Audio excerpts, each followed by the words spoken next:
j'ai le plaisir d'accueillir Paul Morlet. Bonjour. Bienvenue. Vous êtes le fondateur de Lunettes pour tous. Alors, qu'est-ce qui se cache derrière cet intitulé si alléchant? Parce qu'on sait que les lunettes, ça coûte très cher et que tout le monde n'a pas c'est pas très accessible. Et Lunettes pour tous, ça fait envie quand même. Voilà, donc finalement, les lunettes, c'était très cher et pas accessible pour deux raisons, le prix et le délai finalement. Donc en fait, il y avait plein de Français, 2 millions de Français qui ne pouvaient pas se soigner, 8 millions qui renonçaient et la moitié qui n'avaient pas le temps finalement. Parce qu'aujourd'hui, d'acheter des lunettes, c'est plus long que d'acheter un appartement.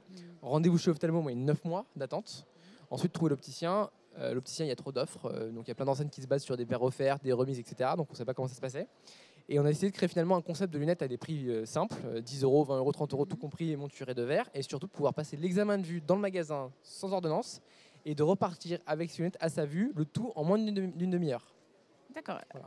Alors comment vous est venue cette idée? C'est quoi la genèse du concept? La genèse, c'était forcément le prix. Aujourd'hui, une paire de lunettes, 475 € en moyenne. Donc on est quasiment sur la moitié, enfin sur un tiers du SMIC sur une paire de lunettes.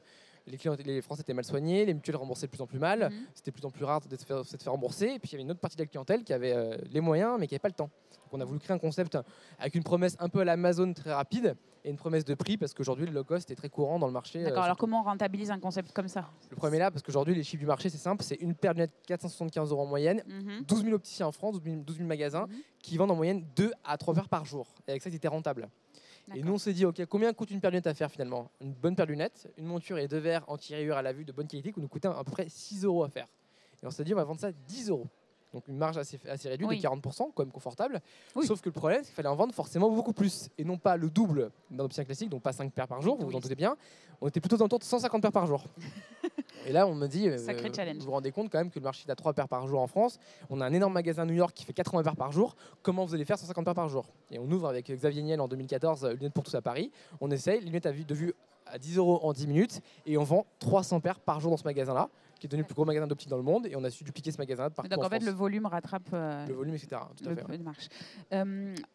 C'est votre deuxième création d'entreprise. Tout à fait. Alors finalement, quand on y a goûté une fois, on se dit, allez, on remet ça, on reprend des risques, alors que la première fonctionne toujours, vous me disiez. J'aime pas parler de trop de risques, parce que les risques, en fait, ça dépend d'où vous venez. Parce qu'aujourd'hui, si vous avez une bonne place, vous avez 40 ans, vous êtes 4 supérieurs dans une boîte et vous quittez tout, vous prenez un risque. Moi, j'avais pas d'études, j'avais pas eu de premier job, et finalement, le risque, il n'y avait rien à perdre. C'est de retourner là où j'étais finalement. Donc, j'aime pas parler de risques. C'est vrai que j'ai beaucoup travaillé, que je travaille avec la moyenne, etc. Que ça mais une fois qu'on a une entreprise qui marche, on s'aperçoit que les gens veulent vous aider, qu'on veut vous supporter, finalement, qu'on veut vous financer. On a aussi l'expérience. C'est agréable d'avoir des gens qui vous entraînent. Bon, c'est quand même difficile, mais c'est pas inaccessible finalement. Donc en fait, le risque, il est dans sa vie perso parce que vous prenez beaucoup de temps, mais en fait financièrement, le risque était pour moi très limité. Allez, on termine. Vous êtes ambassadeur de ce Salon des entrepreneurs. Les Lyonnais vous voient partout en ville sur les affiches. Quels conseils vous êtes venu donner et délivrer pendant ce grand débat ici au Salon? Alors, moi, ce que je constate depuis comme 8 ans que j'ai commencé, c'est qu'aujourd'hui, l'entrepreneuriat devient un peu plus élitiste, je trouve. Donc c'est vrai qu'il y a beaucoup plus de... Voilà, on voit quasiment que des profils grandes écoles qui sortent l'entrepreneuriat. Et moi, ce que j'ai envie de dire sur le salon, finalement, c'est que vous n'avez peut-être pas le bac, ou peut-être un bac plus 2 ou un bac seulement.